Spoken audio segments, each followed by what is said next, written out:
আমরা আল্লাহর দরবারে প্রশংসা করতেছি এই কারণেই বেশি বেশি যে আল্লাহ কোরআনে বলেছেন, বিজ্ঞাপনে যদিও অরুণ কুমার চক্রবর্তী একজন হিন্দু ভদ্রলোকের নাম রয়েছে, আছে না নাই? এটা হলো ইসলামী জলসা। এরপরে একজন হিন্দু মানুষের নাম, অনেকে বিজ্ঞাপন পড়ার পরে অবশ্য সাম্প্রদায়িক একটা ভাব, একটা বিশ্বাস আমাদের মধ্যে থাকার কারণে আমরা হিন্দুদেরকে অনেক সময় নাক ছিটকাই।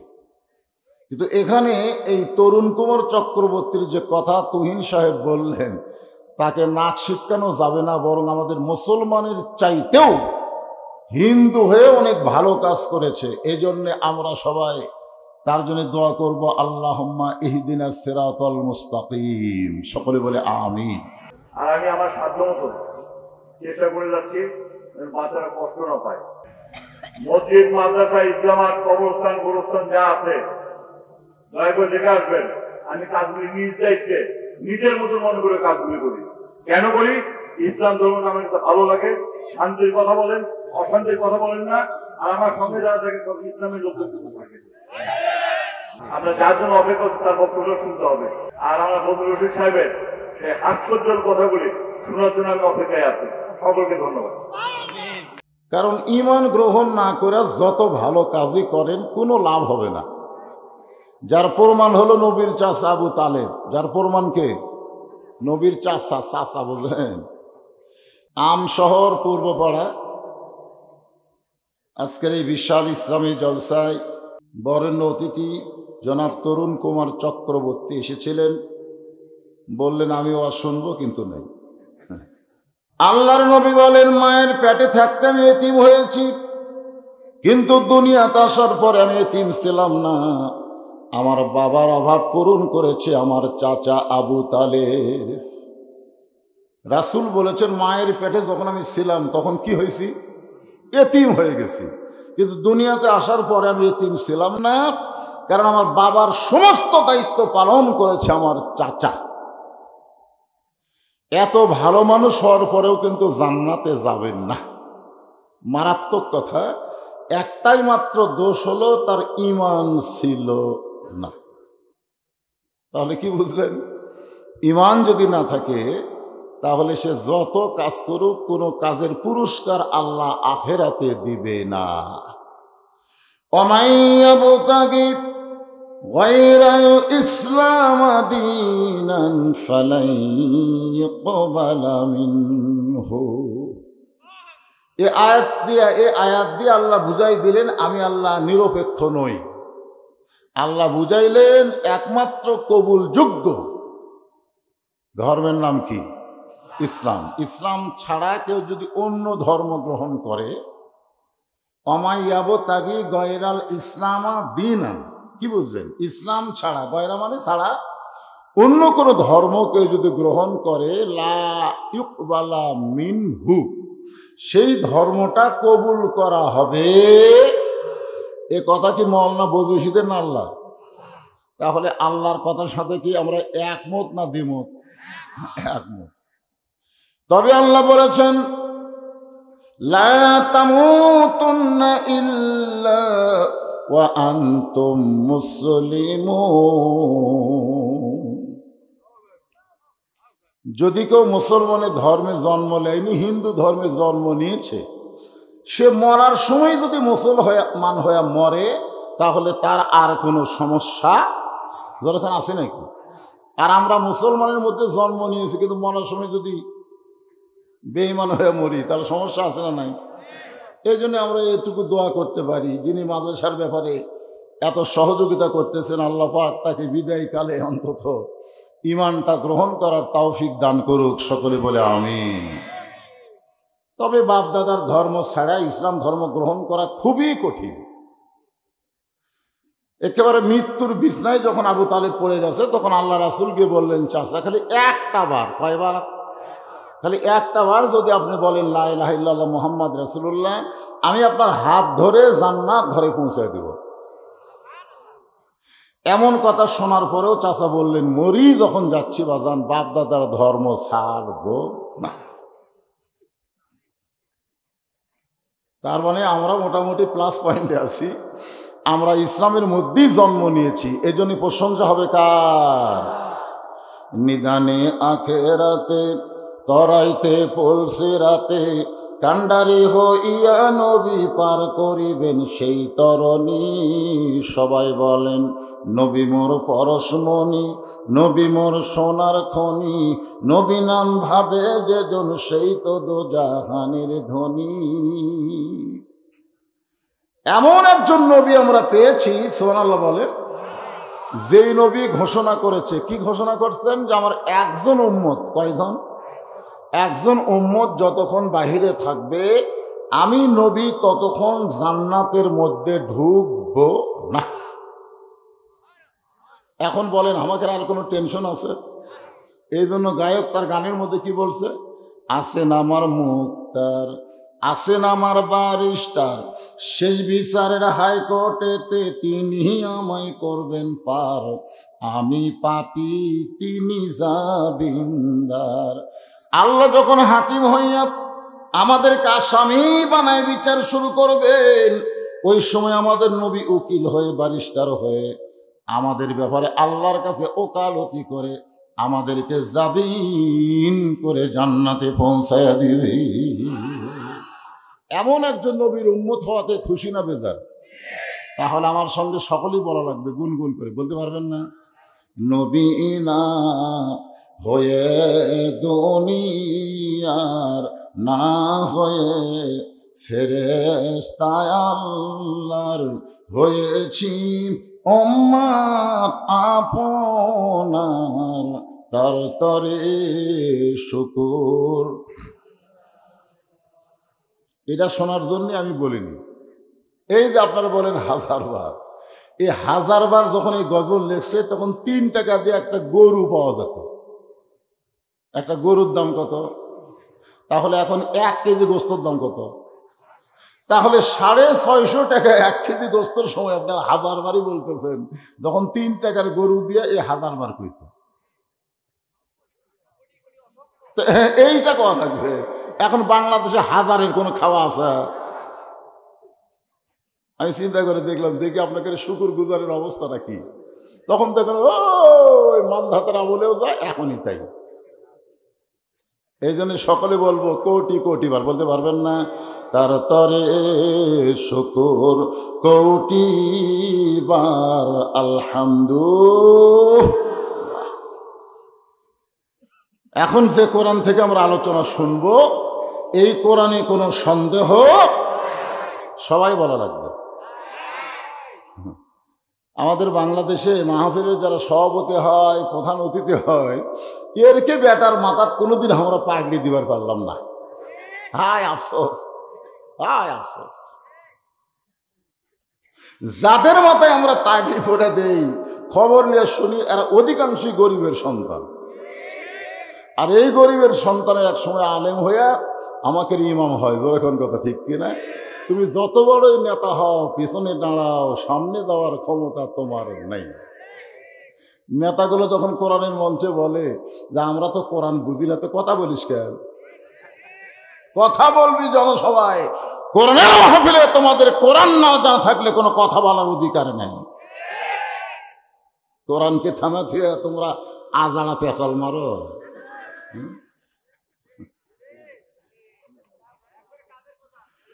একটু মনোযোগ দিবেন, যাদের মাথায় আমরা পাগড়ি আজকেও দিলাম 3টা হাফেজ, সুবহানাল্লাহ খান। আরে এরকম একটা ফ্যাক্টরি তুহিন খান খুলেছে, যেই ফ্যাক্টরি থেকে কোরআনের হাফেজ বের হবে, সুবহানাল্লাহ বলবেন না?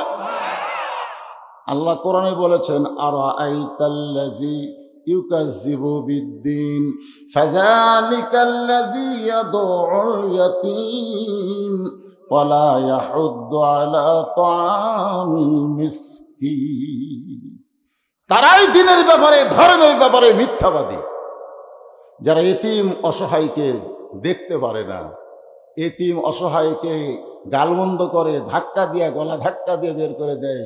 সে এতিম অসহায়ের জন্য একটা মাদ্রাসা করেছে। দোয়া করার দরকার আছে না? নাই? দরকার আছে না?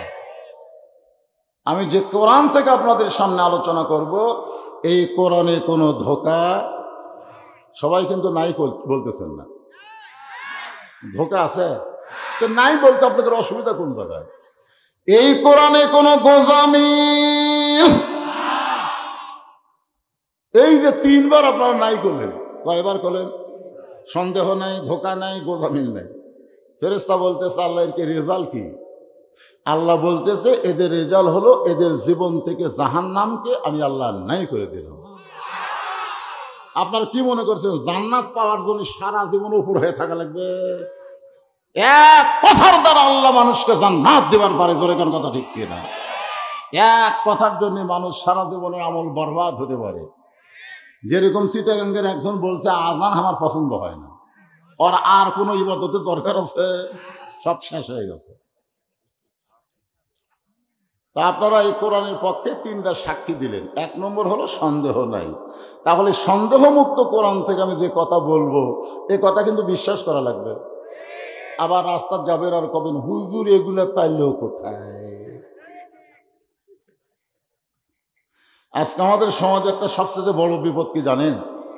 রুগী হয়ে ডাক্তারের কাছে গিয়ে বলতেছে এ ওষুধ খেলে কেমন হয়? ডাক্তার কয় কে রে রুগী, তোর কি রোগ আগে চেক আপ করি তারপরে আমি বলি। আজকে রুগীরাই ডাক্তারকে রোগের কথা বলে। আজকে আমাদের বাংলাদেশে আলেমদেরকে সাধারণ মানুষেরা ওয়াজের কথা বলে, এইরকম ওয়াজ করলে কেমন হয়? জোরে কোন কথা ঠিক কিনা? আমরা তখন বড় বেকায়দায় পড়ে যাই। সেই পরিবেশটা বর্তমানে বগুড়ায় চলতেছে। এই পরিবেশে আপনারা কেমন আছেন? উপায় নাই রে, উপায় নাই রে বগুড়ার মানুষ, উপায় নাই। আলহামদুলিল্লাহ বলা ছাড়া উপায় নাই। ইজা আসাবাতুহুম মুসিবাতুন ক্বালু ইন্না লিল্লাহি ওয়া ইন্না ইলাইহি রাজিউন।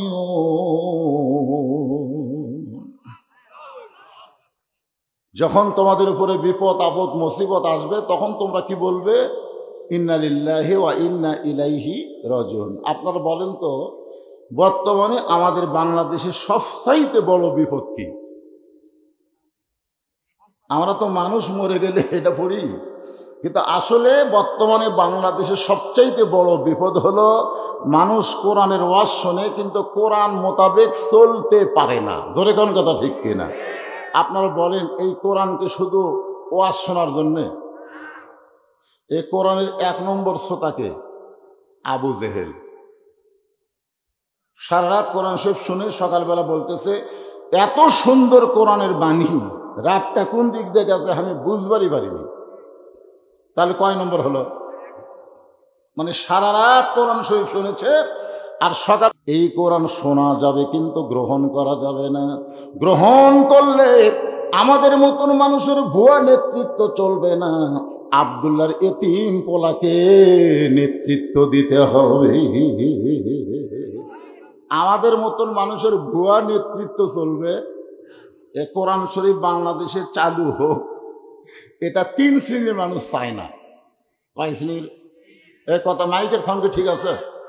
3 শ্রেণীর মানুষ চায় না। তার মধ্যে 1 নম্বর হলো ধর্ম নিয়ে যারা ব্যবসা করে খাচ্ছে।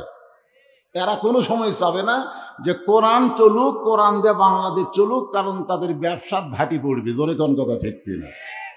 ধর্ম নিয়ে ব্যবসা বর্তমানে সবচাইতে বেশি কারা করতেছে? যারা মাজার পন্থী। জোরে কোন কি পন্থী? আমার দয়াল বাবার দরবারিতে কেউ ফিরে না খালি হাতে। বগুড়া থেকে শত শত বড় বড় আইডিয়া গরু আটরশি যায়। যখন কথা ঠিক না? আটরশি কোনোদিন বগুড়াতে আসে না, বরং বগুড়ারই সব কিছু আটরশি যায়। আল্লাহর নবীর কাছে মানুষ যায় নাই, বরং নবী মানুষের কাছে গেছে। যখন কথা ঠিক কিনা? এই ধর্ম নিয়ে যারা ব্যবসা করে তারা কোনোদিন চাবে না আল্লাহর কোরআন দিয়ে বাংলাদেশ চলুক। 2 নম্বর হলো যারা পুঁজিপতি, কোটি কোটি টাকার মালিক, তারা কোনোদিন চাবে না এই কোরআন দিয়ে বাংলাদেশ চলুক। কারণ কোরআন দিয়ে যদি বাংলাদেশ চলে তাহলে গরিব মানুষ ধনীর কাছে যাবে না, বরং ধনীরাই গরিবদের কাছে আসতে হবে। এই গরিব যারা আছেন শোনেন, এই কোরআন দিয়ে যখন বাংলাদেশ চলবে, একটা ধনী মানুষ একটা গরিব মানুষকে ধনীদের কাছে যাওয়া লাগবে না, বরং ধনীরা টাকার বস্তা নিয়ে গরিবের ঘরত আসবে। এ ভাই এই আমার শতকরা 2.5 টাকা নিয়ে আমার জান্নাত যাওয়ার রাস্তা করে দে ভাই, কারণ আমার 100 টাকার মধ্যে তোর 2.5 টাকা আছে রে, তুই লে ভাই। গরিব ভাই না, এই ঠ্যাঙ্গা মারার ওর কাছে আসবে না, ওই মানুষের দরজায় দরজায় ঘুরবে। জোরে কোন কথা ঠিক কিনা? এখন তো এলাকার সব জায়গা কিনা ছাপা করে দিল।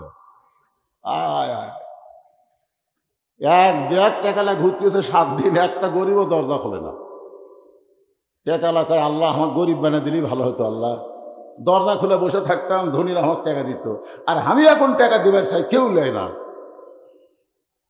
লোকালয়ের মধ্যে গরিব না পায় মরুভূমির মধ্যে গেছে, দেখি গরিব পাওয়া যায় কিনা। যা দেখে গাছের তলায় একজন বস্তা মাথার দিয়ে ঘুম পাড়তেছে, ভাবতেছে এটাই গরিব। আসসালামু আলাইকুম। বস্তাওয়ালা লাভ যেটা বলতেছে আলহামদুলিল্লাহ। ব্যাগ এলাকায় কে ভাই সালাম দিলাম, ও আলাইকুম না বলে আলহামদুলিল্লাহ কেন? বলে 15 দিন হলে এক বস্তা টাকা নিয়ে ঘুরতেছি রে, গরিব নেই। তো দেখে আল্লাহর শুকর আদায় করছি, টাকার বস্তাটা নিয়ে ভাই। এই পাগলা হইছু, আমি ঘুরি 7 দিন, তুই ঘুরিস 15 দিন, তাহলে গরিব গেল কোথায়?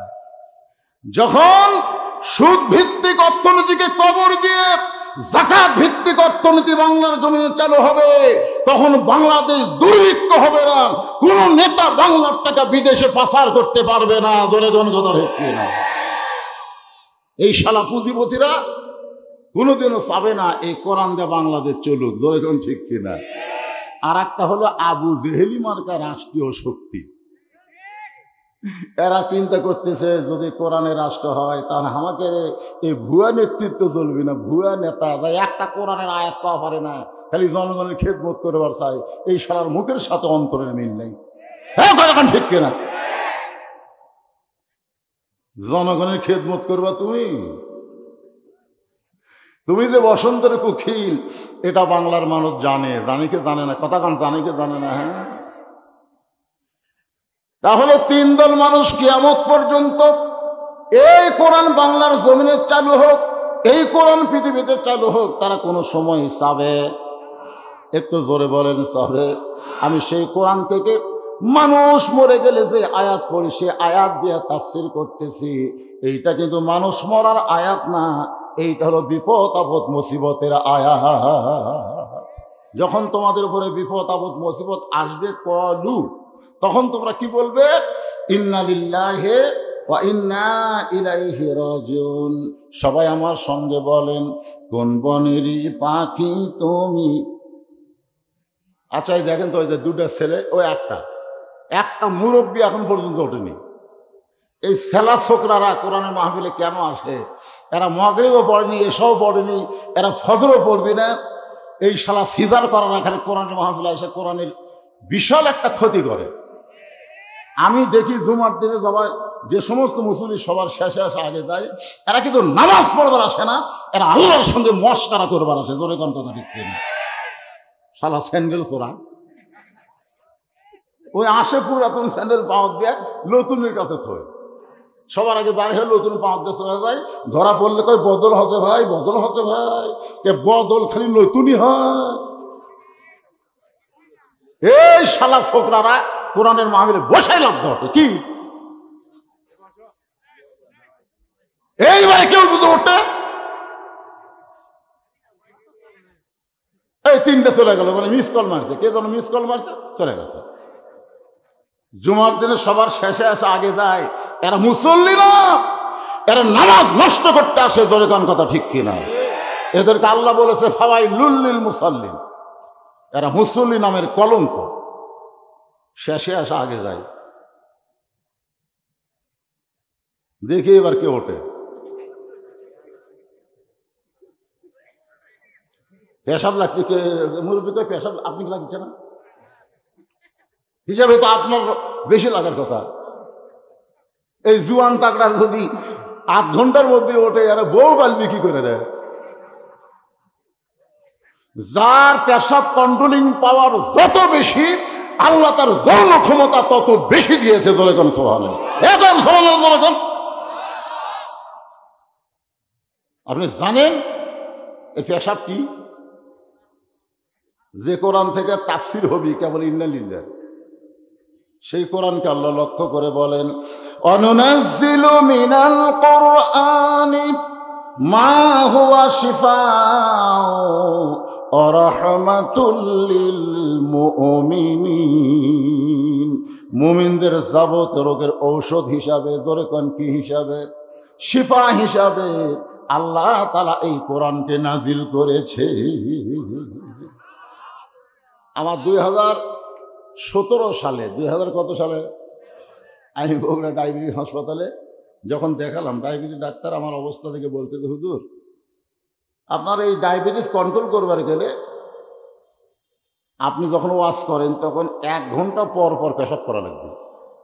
কারণ ওয়াজ করতে গেলে এই আপনার ঝাঁকি নিচের দিকে যায়, পেশাব দিয়ে থলিয়া পরিপূর্ণ হয়ে যায়। 1 ঘন্টা পর পর পেশাব না করলে আপনার কিডনি ড্যামেজ হবে। তো আমি ডাক্তারকে বললাম, কে রে ভাই 1 ঘন্টা পর পর পেশাব করে চাইলে জনগণ হক দাওয়াত দিবে, তাহলে আপনি ওয়াজ বাদ দেন। আসলেই তাই, ওয়াজ করবার যায় 1-8 ঘন্টার পরে দেখে আমার খালি কিট কিট কিট কিট করতেছে, মানে পেশাব করাই লাগবে। কারণ সবদিক বলে কেমনে যাই। এমন সময় কোরআন শরীফে হাত দিয়ে বললাম মনে মনে, আল্লাহ আল্লাহ তুমি বলেছো এই কোরআন যাবতীয় রোগের ঔষধ, আর আমি সেই কোরআন থেকে আলোচনা করতেছি। তুমি কি পারো না আল্লাহ? তুমি কি পারো না আল্লাহ এই পেশাব জাতীয় ব্যায়াম থেকে আমাকে বাঁচাই দিতে? বিশ্বাস করেন, প্রথমে একটু কষ্ট হলো, 8 ঘন্টা পরে দেখি পেশাবের কোনো খেয়ালই নেই। এরপর থেকে 17 সাল থেকে এখন 23 হলো, আর আমার ওয়াজ করতে করতে পেশাব লাগে না। যদি আমার না লাগে আপনাকে শুনতে শুনতেও লাগবে। তাহলে বিশ্বাস করেন, মহব্বত করেন। মানুষ মরে গেলে যে ইন্না লিল্লাহ কই, সেই ইন্না লিল্লাহর তাফসীর হচ্ছে, কোন বনেরই পাখি তুমি। এই গানটা কিন্তু খুবই ভালো, বুঝলেন? এই আয়াত থেকেই বলা হচ্ছে, কোন বনেরই পাখি তুমি আইলারে কোন বনে, আবার কোন বনেতে যাইতে হবে পড়ছে নাকি মনে। মনে পড়ে? মনে পড়ছে? কোথায় থেকে আসছেন? রুহের জগতে যখন ছিলাম আল্লাহ বলেছেন, আলাস্তু বিরাব্বিকুম, আমি কি তোমাদের রব নই? আবার দুনিয়ার জগৎ থেকে যখন কবরের জগতে যাব, আবার একই প্রশ্ন করবে, মান রব্বুকা, তোমার রবকে? বলেন তো, রুহের জগতে এই রব সম্পর্কে আল্লাহ প্রশ্ন করে আমাদেরকে জানাই দিলেন। আবার কবরের জগতে রব সম্পর্কে জানতে চাবেন। মাঝখানের দুনিয়াটা খেলতামাশার জায়গা না, এই রবের সাথে সম্পর্ক করার জায়গা। ধরে বলেন কথা ঠিক কি না? এখন রবের সাথে সম্পর্ক যারা করে না তারাই সবচাইতে বড় বিপদে আছে। রবের সঙ্গে সম্পর্ক করে যারা কবরে যায়, আল্লাহ নবী বলেন তাদের কবর কবর না, কবর হবে জান্নাতের টুকরা। দেহ থাকবে কবরে, রুহু নামক পাখিটা আল্লাহ ইল্লিন নামক জান্নাতের বাগানে ঢুকাইয়া দিবে। এই জন্য একটু শোনেন, রবের সাথে সম্পর্ক করতে গেলে কি লাগবে? আরো জোরে কান না, এটা বাদ দিয়া যেই কোরআনের প্রথমে আল্লাহ বললেন, যালিকাল কিতাবু লা রাইবা ফীহি হুদাল লিল মুত্তাকিন। যে 3 জন হাফেজকে পাগড়ি দেওয়া হলো, আজকে তাদের বাবারা সবচাইতে বড় সৌভাগ্যবান। জোরে কোন কথা ঠিক কিনা? ওই হাফেজদেরকে আল্লাহ বলবে, তোমরা জান্নাতে যাও, যাওয়ার সময় তোমাদের আত্মীয় ওয়ারিসের মধ্যে জাহান্নাম ওয়াজিব হয়ে গেছে এমন 10 জন ব্যক্তিকে তোমরা সুপারিশ করে জান্নাতে নিয়ে যাও। এখন তাদের আত্মীয়র মধ্যে বাপ মা আপনজন যারা রয়েছে, এই মাদ্রাসা যিনি প্রতিষ্ঠা করেছে, যারা জাকির খাওয়াইছে, তাদেরকে সঙ্গে করে হাফেজ সাহেব জান্নাতে চলে যাবে। কেন যাবে একটু শোনেন, কি জন্য যাবে? যালিকাল কিতাবু লা রাইবা ফীহি হুদাল লিল মুত্তাকিন। এই কোরআনের মধ্যে কোনো সন্দেহ নাই, এই কোরআনটা মুত্তাকিদের জন্য কেবলমাত্র হেদায়েত দিবে। মুত্তাকির 1 নম্বর বৈশিষ্ট্য হলো আল্লাযীনা ইউমিনুনা বিল গায়ব। অদৃশ্যের প্রতি তারা বিশ্বাস স্থাপন করবে। তারা সিসি ক্যামেরা বিশ্বাস করবে না, তারা 2 কাঁধের ফেরেশতাকে বিশ্বাস করবে। ধরে কোন কথা ঠিক কি না? ওরে বাবারে, এই মার্কেটে সিসি ক্যামেরা আছে। ফেরে শয়তান, এই তোর কান্দর যে সিসি ক্যামেরার বাপ বসে আছে, তোর কান্দে দুইজন আছে না নাই? সকালবেলা এসে দুই বন্ধু গল্প করছে, আমরা তো দিনের কাম রাতে করছি, তুই কয়টা মারছু? তাকে আমি 100টা মারছি, খালি ছিঁড়েছি আর মারছি, ছিঁড়েছি আর মারছি। তুই এত ঢিলাই কে রে? আমি 200টা মারছি। তখন সাইড থেকে একজন বলতেছে, কে রে ভাই তোরা যে মারলু সারা রাত ধরে, কেউ দেখেনি? আই পাগলা, দরজা জানলা বন্ধ করে মারছি, দেখবি কে রে? তখন দুই কান্দের ফেরেশতা বলতেছে, আল্লাহ এই দুই শয়তান কি বলতেছে? এরা বলে দরজা জানলা বন্ধ করছে, কেউ দেখেনি, তা আমরা কি ঘুম পাচ্ছি? যদি ফুলগুলো হয় অভিমানে ঝরে যায়, আমি মালা গেথে বলো কারে পরাবো, সে যে কেন এলো না, কিছু ভালো লাগে না, কবরে আসুক তারে আমি সিল মারিব। সিল, সিল বোঝেন? সিল একটু মনোযোগ দিয়ে শুনবেন। অদৃশ্যের প্রতি বিশ্বাস স্থাপন করতে হবে। পুলিশ হলো দৃশ্য আর আজরাইল হলো অদৃশ্য। ধরে কোন কথা ঠিক কিনা? আমরা পুলিশ দেখি, ওই যে পুলিশ আসতেছে, ওই যে পুলিশ আসতেছে, কি জন্যে পুলিশ আসতেছে? আমার ধরবি ভাই রে, তুমি পুলিশ দেখে ধরার চিন্তা করো, কিন্তু আজরাইল যে তোমাকে ধরবে, এই কথা কর না কেন? কখন ধরবে? পুলিশ এই দিক দিয়ে আসলে আমি এই দিক দিয়ে দৌড় মারব। আজিজুল হক জিহাদি একটা বক্তা আছে, উনি ওয়াজ শেষ করার পরে বাতি লিবে চলে যায়। পুলিশ মঞ্চে এসে দেখে আজিজুল হক জিহাদি নাই। আপনারা বলেন তো, পুলিশ বহুবার তাকে ধরবার এসে ব্যর্থ হচ্ছে, কিন্তু আজরাইল যেবার ধরবার আসবে সেইবার বাতি লিবে পলাবে। আজকে আমরা যারা অদৃশ্যের প্রতি বিশ্বাস স্থাপন করি, তারা বলেন তো, পুলিশ ধরা আগে না আজরাইল ধরা আগে? এ কথা জোরে দেওয়া লাগবে। বাংলাদেশের 70 মানুষ 90% পুলিশ ধরার চিন্তা করে হক পথে থাকতে পারতেছে না। তাই একই কথা বলতে যে ভাই, জীবন বাঁচান ফরজ, জীবন বাঁচান ফরজ। যেভাবেই হোক বাতিলের সঙ্গে আপোষ করে বাঁচা লাগবে। আপনি যতই চেষ্টা করেন, আপনার জীবন বাঁচাবার আপনি পারবেন না। পারবেন? একজন ইমানদারকে যে উকিল বলতেছে, ভাই আপনি যদি বাঁচবার চান তাহলে রাষ্ট্রপতির কাছে একটা দরখাস্ত লেখেন, আপনার ফাঁসি কার্যকর বন্ধ হয়ে যাবে। আপনার যে ফাঁসি কার্যকর হবে এটা বন্ধ হবে, রাষ্ট্রপতির কাছে একটা দরখাস্ত লেখেন, রাষ্ট্রপতি দয়া করে যদি ফাঁসি মওকুফ করে দেয়, আপনার আর কোনো টেনশন নাই। ইমানদার মুচকি মুচকি হাসে। উকিল বলে, হাসতেছেন কেন? ইমানদার বলতেছে, রে উকিল, আমার জীবনে আমি 3 জন রাষ্ট্রপতিকে ক্ষমতায় থাকা অবস্থায় মরা দেখছি। আমার জীবনে আমি 3টা রাষ্ট্রপতি ক্ষমতার থাকা অবস্থায় মরছে। একটা বঙ্গবন্ধু শেখ মুজিবুর রহমান, একটা হলো জিয়াউর রহমান, আর একটা দিল্লুর রহমান। যারা নিজেরাই মরে যায়, তার কাছে বাঁচার দরখাস্ত কোনো ইমানদারে লিখবে না। ধরে কোন কথা ঠিক কিনা? কারণ কেউ কাউকে বাঁচাবার পারে না। আল্লাহ কোরআনে বললেন, আল্লাযী খলাকাল মাউতা ওয়াল হায়াতা লিয়াবলুয়াকুম আইয়ুকুম আহসানু আমালান ওয়া হুয়াল আজিজুল গফুর। ইন্না লিল্লাহর তাফসীর এখন শুরু হয়ে গেল। আমার সামনে সবাইকে জবান খুলে বলতে হবে, মৃত্যু আর হায়াতের মালিককে? সবাই বলেন। কেউ মারতে পারবে না আল্লাহ যদি বাঁচায়, কেউ বাঁচাতে পারবে না আল্লাহ যদি মারে। এ বিশ্বাস আমাদের অন্তরে রাখার দরকার আছে না নাই? প্রত্যেকটা ধাপে ধাপে আমরা বগুড়া শহরে যাচ্ছি না, প্রত্যেকটা ধাপে ধাপে আমরা ঢাকায় যাই না, প্রতিটা ধাপে ধাপে আমি বাড়িতে যাচ্ছি না, প্রতি ধাপে ধাপে আমার হায়াতকে অতিক্রম করে আমি কবরের দিকে অগ্রসর হচ্ছি। আপনারা যারা এখানে আইছেন কটার সময় আইছেন? ধরেন 8টার সময় আইছেন। ওই 8টা আর সারা জীবনে ফেরত পাবেন। ওই 8টা আমাদের কাছ থেকে কি হলো? আস্তে আস্তে বিদায় হচ্ছে। এই জন্য আব্দুল আলিম কোরআন থেকে সুন্দর করে গান গাইতেছেন, মিশে মায়ায় বন্দি থাইকা করলাম কত খেলা, পশ্চিমে তাকিয়া দেখো তোমার জীবনের ডুইবা গেল বেলা। সবাই বলেন এক পলকের নাই ভরসা। গুনাহ হবে? হুজুরা তোমরা কও, আমি হুজুর তোমরা হুজুর, হুজুরা কও। এক পলকের নাই ভরসা, মিশে সকল আশা, কখন বুঝি দারুণ ঝড়ে ভাঙবে আমার বাসা। আল্লাহ বললেন লিয়াবলুয়াকুম, খুব খেয়াল করে শুনবেন, তোমাদেরকে পরীক্ষা করা হবে। এমনি এমনি তোমাদেরকে ছেড়ে দেওয়া হবে না, তোমাদেরকে পরীক্ষা করা হবে। কবরের মধ্যে যখন যাব তখনও পরীক্ষা হবে 3টা প্রশ্নের। ধরে কোন কয় প্রশ্নের? 1 নম্বর প্রশ্ন হবে মান রব্বুকা, তোমার রবকে। যখন বলবে তোমার রবকে, আপনাকে উত্তর দেওয়া লাগবে না।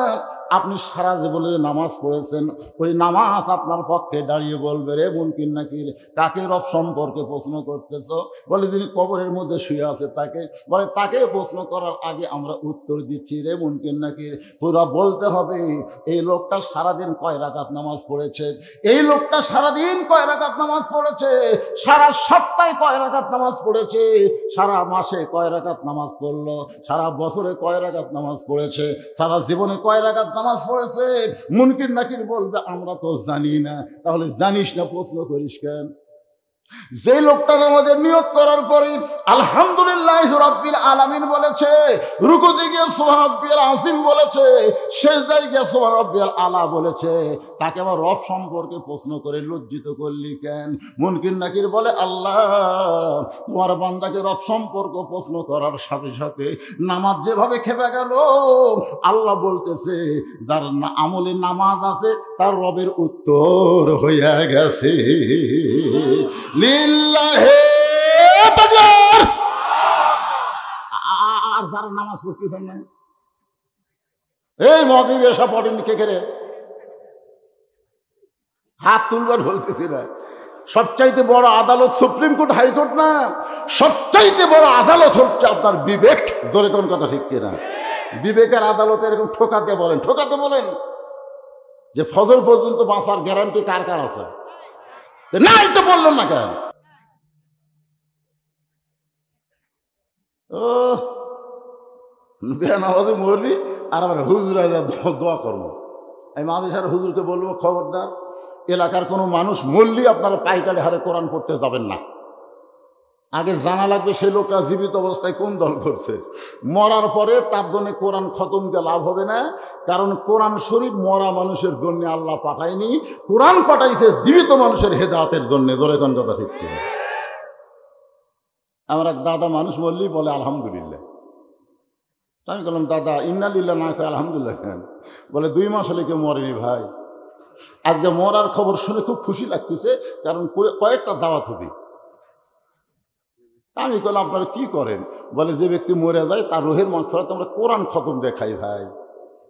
কিভাবে কোরআন খতম দেয়? বলে আমরা 10 জন 3 পারা করে ভাগ করে নেই। যখন 30 পারা হয়ে যায় তখন আমরা দোয়া করি, আল্লাহ আমরা যে কোরআন খতম দিলাম তার সওয়াব ওই মাইয়াতকে দিয়ে দাও। আমি বললাম দাদা এই ব্যাপারে একটা হাদিস আপনি দেখান যে আপনি কোরআন পড়লেন ওই সওয়াব পাবি, এর ব্যাপারে একটা হাদিস দেন। কারণ রাসূল বলেছেন কোরআনের প্রতি অক্ষরে অক্ষরে আল্লাহ তাকে 10টা করে নেকি দিবে। আলিফ 10 লেখা শেষ, লাম 10 লেখা শেষ, মিম 10 লেখা শেষ শব্দ আছে। প্রত্যেক উচ্চারণের সাথে সাথে আপনার আমল নামায় 10টা করে নেকি ফেরেশতারা লিখছে। আপনার পড়াও শেষ, নেকি লেখাও শেষ।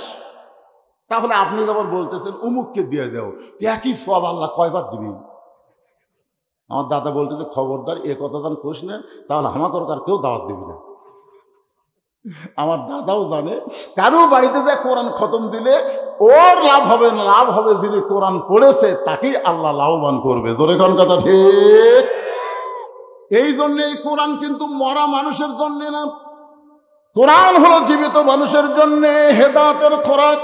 জালিকাল কিতাবু লা রাইবা ফীহি হুদাল লিল মুত্তাকিন ইন্না লিল্লাহি ওয়া ইন্না ইলাইহি রাজিউন। এইটা বোঝানোর জন্য বলতেছি লিয়াবলুয়াকুম, আল্লাহ তোমাদের পরীক্ষা করবে। কিসের পরীক্ষা? আইয়ুকুম আহসানু আমালা। সুবহানাল্লাহ বলেন। পরীক্ষা হবে সুন্দর আমলের। আহসান, হাসান, হুসাইন, সাইদুস শাবাবে আহলেল জান্নাহ। মেসি, নেইমার সাইদুল শাবাবে আহলেল জাহান্নাম। কেরে যুবকেরা, এই কিন্তু বুঝবার পারছে? আরবিতে কইছে, আরবিতে। কারণ বাংলাদেশে আরবিতে মার দেওয়া খুবই সহজ। এক রমজান মাসে ইফতার পার্টি যার দিকে একজনও রোজা নেই, একজনও রোজা নেই, ইফতার পার্টি করতেছে। আমার কাছে হুজুর ভালো করে দোয়া করেন, রোজা না থেকে 13 প্রকার আইটেম ইফতার নিয়ে দোয়া ভালো হবে। আমি চিন্তা করলাম বাংলায় দোয়া করলে আর বুঝতে পারবি, আরবিতে যত রোজা না থাকার গড় দোয়া সব আমি শুরু করতেছি। বেরোজাদার না বুঝা খেলে আমি মোনাজাতের মধ্যে মনে মনে কইলাম, আলেমদের বিরুদ্ধে লাগিস না রে, ওস্তাদের মার শেষ হাতে ধরে কর, কথা ঠিক কিনা? যেটি বাংলাত পারবি রে সেটি আরবিত মার দিবি রে। হাসান আমলা খুব খেয়াল করবেন, যে আমল করেছে হাসান হোসাইন সে আমলের পরীক্ষা হবে। সে আমল কিন্তু সব পরিবেশে করা যাবে না। ওই আমল করতে গেলে একটা সুন্দর পরিবেশ লাগবে। সেই পরিবেশ তৈরি করবে ডক্টর কামালের সংবিধান না আল্লাহর সংবিধান? আজকে বাংলাদেশে কার সংবিধান চলে? কথা কন না, কার সংবিধান? ডক্টর কামালের সংবিধানকে বলে পবিত্র সংবিধান। সংবিধানের মধ্যে লেখা আছে সংবিধান পরিবর্তন করা যাবে না। ওরে বাবা, একটাই মাত্র সংবিধান যেটা পরিবর্তন করা যাবে না, তার নাম কি? আসলে আমরা কোরআনের ওয়াজ শুনি, কিন্তু কোরআনটা কেমন? আমার মায়েরা বোনেরা অনেক হয়েছে, সেই মা বোনদের জন্য লক্ষ্য করে আপনাদেরকে সামনে নিয়ে কথাগুলো বলতে চাই। অর্ধ পৃথিবীর খলিফা হযরত ওমর ছদ্মবেশে মদিনার অলি গলি ঘুরতেছেন। হঠাৎ হযরত ওমর দেখতে পায় দুই পাহাড়ের মাঝখানে একটা গিরিপথ। ওই গিরিপথের মধ্যে সুন্দরী একটা মেয়ে ধীর গতিতে হেঁটে হেঁটে চলতেছে। ওমর ফারুক চমকে গিয়ে মনে মনে চিন্তা করে, আল্লাহ, এই গিরিপথের মধ্যে একটা সুন্দরী মেয়ে ধীর গতিতে চলতেছে। আসলে মেয়েটা সুন্দরী, চেহারাই সুন্দরী নয়। আপনারা হয়তো বলবেন, হুজুর ওমর ফারুক যাকে সুন্দরী বলতেছে সে কেমন সুন্দরী?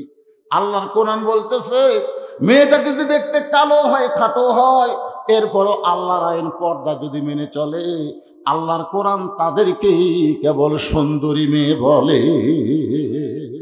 তাহলে কোরআন যখন চালু হবে তখন সুন্দরী মেয়ে বলতে আপনারা কাকে বুঝবেন? পরিমণি। এই যুবকেরা, পরিমণি। মেয়েটা যদি দেখতে কালো হয়, খাটো হয়, এরপরও আল্লাহর কোরআনের পর্দা যদি মেনে চলে, তাদেরকেই আল্লাহর কোরআন সুন্দরী মেয়ে বলে। ওমর ফারুক মেয়েটার নিকটস্থ হয়ে বলতেছেন, মা, এই নির্জন পথে তুমি একা একা চলতেছ, তোমার সামনেও কোনো মানুষ নাই, পিছনেও কোনো মানুষ নাই। মেয়েটা বলে, পথিক, তুমি কি হযরত ওমরকে চেনো? সুবহানাল্লাহ খান। মেয়েটা ওমর ফারুককে লক্ষ্য করে বলে, পথিক রে, তুমি কি হযরত ওমরকে চেনো? ওমর যেদিন থেকে আল্লাহর কোরআন দিয়ে রাষ্ট্র চালায়, সেদিন থেকে আমার কলিজার মধ্যে একমাত্র আল্লাহ ছাড়া অন্য কারো ভয় নাই। পৃথিবীর এক প্রান্ত থেকে আর এক প্রান্তে আমি যাব, আমার এই কলিজার মধ্যে আল্লাহ ছাড়া অন্য কারো ভয় থাকবে। আর বগুড়ার সবচাইতে ভালো বাইতুর রহমান মসজিদে আমি জোহরের নামাজ পড়বো, কিন্তু আমার জুতার দাম 2000 টাকা। আপনি বলেন তো, আল্লাহর ভয়ে মসজিদে ঢুকে পারবেন? জুতার দরজার থেকে কথা কর না কেন? 2000 টাকা জুতার দরজার থেকে আল্লাহর ভয়ে মসজিদে ঢুকতেছেন। মন বলতেছে, জুতিয়া থুইয়া গেলে তুই কিন্তু আর পাবো না রে। কারণ এরা বাংলাদেশ আসে দেখবো খালি জুতা নেই, তো খালি ভাই বগুড়া কেমনি ঘুরবি?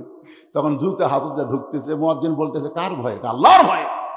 তো আল্লাহর ভয়ে জুতা কেন? তখন মুসকি মুসকি হাসি আর কয়, আল্লাহর ভয় চোরের ভয়, আল্লাহর ভয় চোরের ভয়। আপনারা বলেন তো, ওই আল্লাহর ভয় মসজিদে আগে ঢুকছে না চোরের ভয়ে আগে জুতা তুলছে? তাহলে ভয় আগে কার, তারপরে কার? সারা জীবন নামাজ পড়লেও নামাজ হবে না। কারণ এই কলিজার মধ্যে শুধু আল্লাহর ভয় চালু করতে গেলে বর্তমান পরিবেশে হবে না, এই বাংলাদেশকে কোরআনের পরিবেশ চালু করা লাগবে। ধরে কোন কথা ঠিক? মেয়েটা বলতেছে, পথিক, ওমর যখন কোরআন দিয়ে রাষ্ট্র চালায় তখন থেকে আমার কলিজার মধ্যে আল্লাহ ছাড়া অন্য কারো ভয় নাই। পৃথিবীর এক প্রান্ত থেকে আর এক প্রান্তে আমি চলবো, একমাত্র আল্লাহর ভয় আমার কলিজায় থাকবে। ওমর ফারুক বলতেছেন, মা তুমি যে ধীর গতিতে চলতেছ, আমার মনে হয় তোমার ভিতরে কোনো দুঃখ লুকিয়ে আছে। মেয়েটা বলে, পথিক রে, আমি আসলেই একজন দুঃখী নারী। আজকে 6 দিন হলে হযরত ওমরকে আমি খুঁজে বেড়াই। ওমর ফারুক বললেন, না তুমি কি পাগলি হয়েছো নাকি? যে উমর অর্ধ পৃথিবীর রাষ্ট্রপতি, যে উমর অর্ধ পৃথিবীর খলিফা, সেই উমরকে তুমি 2 পাহাড়ের মাঝখানে খুঁজতেছো কেন? উমরকে যদি পাওয়ার চাও তাহলে বঙ্গভবনে যাও, রাষ্ট্রভবনে যাও, গণভবনে যাও। মেয়েটা বলে, প্রতিক্রিয়া তুমি জানো না, আল্লাহর কোরআন দিয়ে যখন রাষ্ট্র চলবে তখন নেতা খোঁজা লাগবে না, বরং নেতারাই দুঃখী মানুষকে খুঁজে বেড়াবে। লিল্লাহে তাকবীর।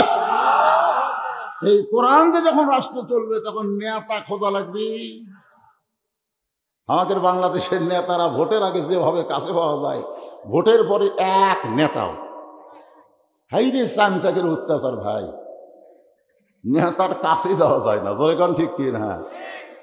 মেয়েটা বলে, প্রতীক শোনো, 6 দিন হলে হযরত ওমরকে আমি খুঁজতেছি, আর 1 দিনের মধ্যেই হযরত ওমরকে আমি পেয়ে যাব ইনশা।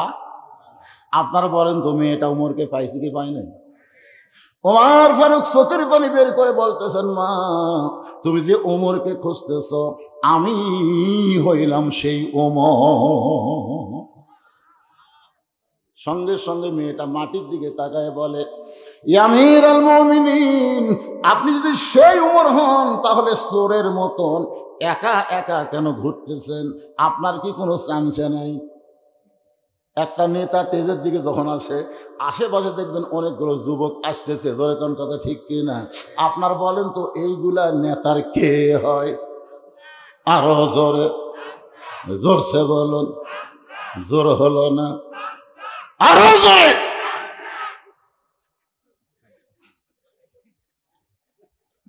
নেতা না, নেতার ভাবলা ঘরে এরাই কিন্তু চামচিয়া। ধরে কোন কথা ঠিক কিনা?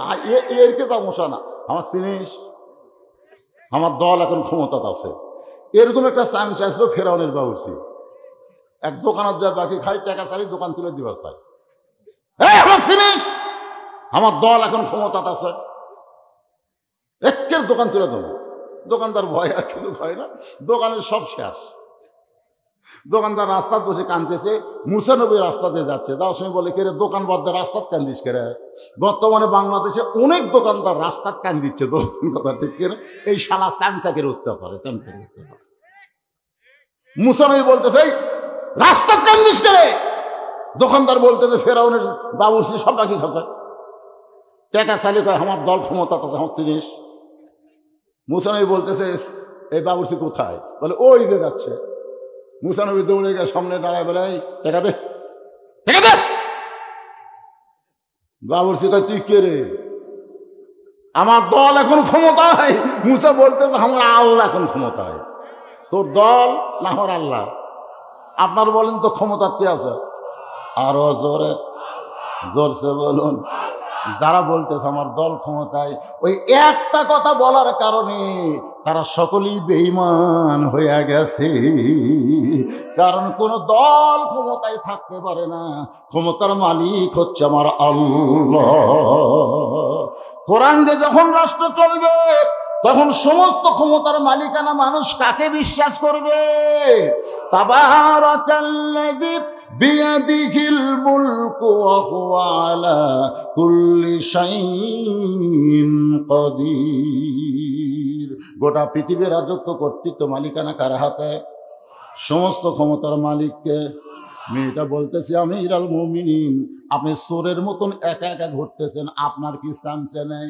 ওমর ফারুক চোখের পানি বের করে বলে, মা চামচা পালার টাকা পাবো কোথায়?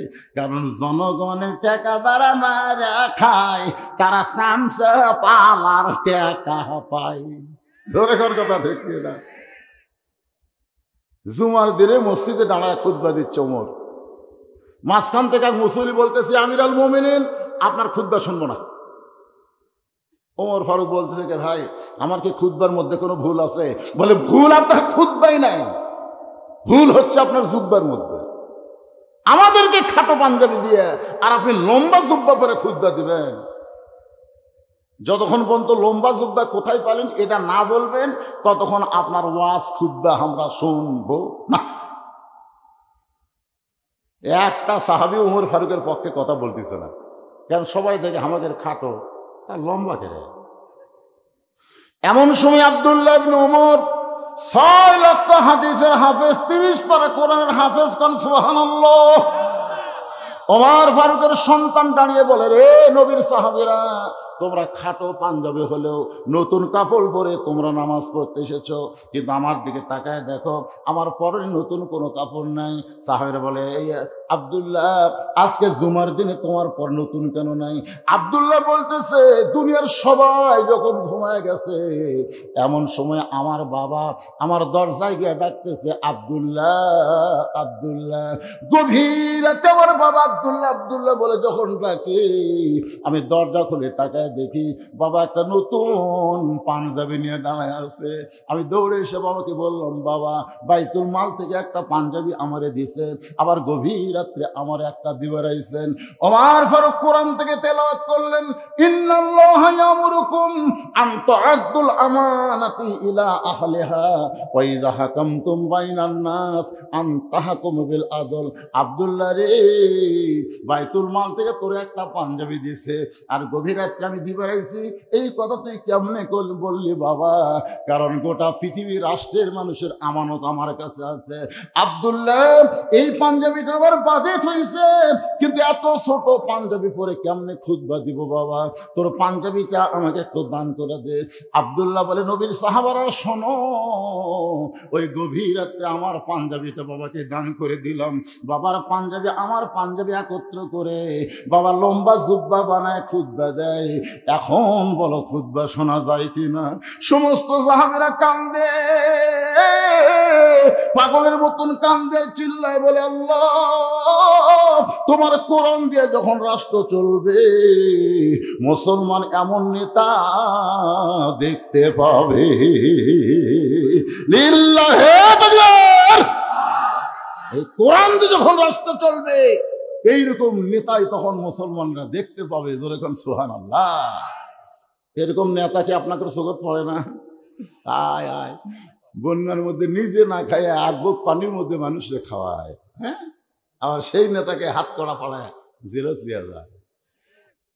বিচার হবি রে, বিচার হবি রে, বিচারপতি পরিমনির মতন মানুষ যাবেন দেশ, আর আলেমদের হাতে হাত করা লাগে জেলখানায়। এটাই শেষ বিচার না, আরো বিচার আছে। জোরে কোন কথা ঠিক কিনা? বিচার হই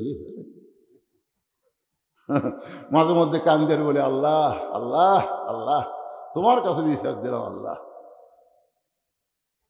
শেষ বিচার হবি না? এ কথাক্ষণ হবি না? আল্লাহর বান্দার একটু মনোযোগ দিয়ে শোনেন।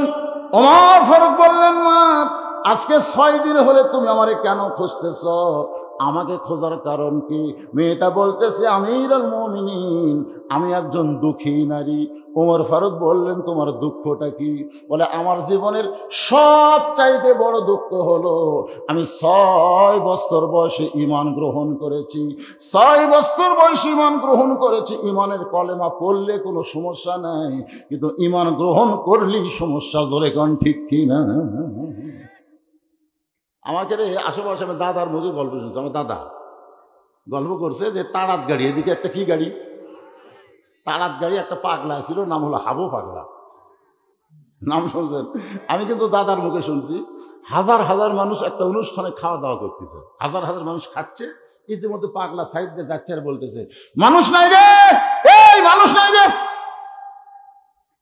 একজন মানুষ খাওয়া বন্ধ করে চিন্তা করে, আমরা হাজার হাজার মানুষ খাই আর এই পাগলা কয় মানুষ নাই। কাছে যা বলতেছে, কারে ভাই এই কথা তুই কেমনে কইলি? পাগলা বলতে, তুই কয়ে দেখ, তুই ক, তাহলে কয়ে দেখ, পিটুন কাক কর। কিন্তু আমি কইছি, জনগণ কিছু মনে করেনি, কারণ আমি পাগলা। সবাই মনে করে পাগলে কি কয়, ছাগলে কি খায়। তাহলে তুই বলে দেখ তোর অবস্থাটা কি হয়।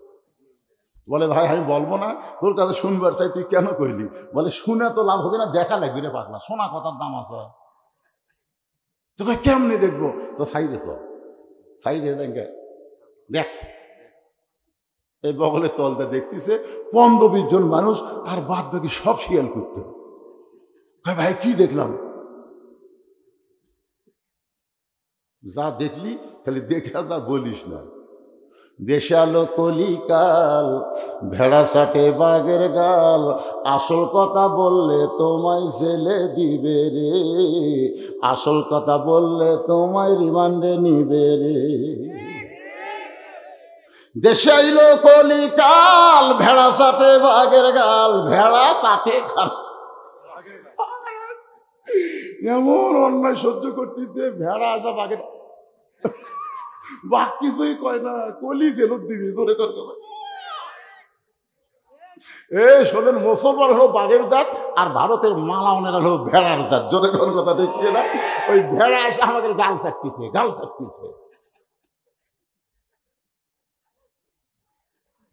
কি মন খারাপ করতেছেন? এই যুবকেরা, কাঁচা বাদামের গান করলে, কাঁচা বাদাম, ফাটা বাদাম, সাদা কালা, সাদা কালা, এগুলা বাদ দেখে এই গানটা গাও।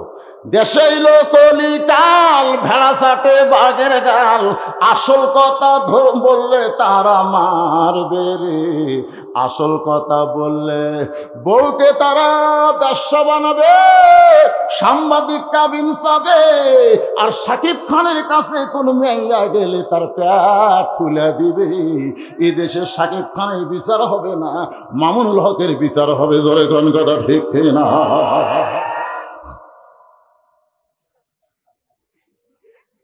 আল্লাহর বান্দার একটু মনোযোগ দিয়ে শুনবেন। ওমর ফারুক বলতেছেন, মা তারপরে কি বলো? মেয়েটা বলতে শুধুমাত্র ঈমান গ্রহণ করার অপরাধে 12 বছর আমাকে জেলখানায় বন্দি করে রাখছে। আপনারা বলেন তো মেয়েটার অপরাধ কি? শুধু ঈমান গ্রহণ করছে, চুরি করছে, ডাকাতি করছে, হিরোইন। আমাকে জয়পুরহাটের মোবাইল একজন মুয়াজ্জিন বলতেছে, হুজুর কেমন আছে? আমি বললাম আলহামদুলিল্লাহ। মুয়াজ্জিন সাহেব তোমার খবর কি? কয় নাউজুবিল্লাহ।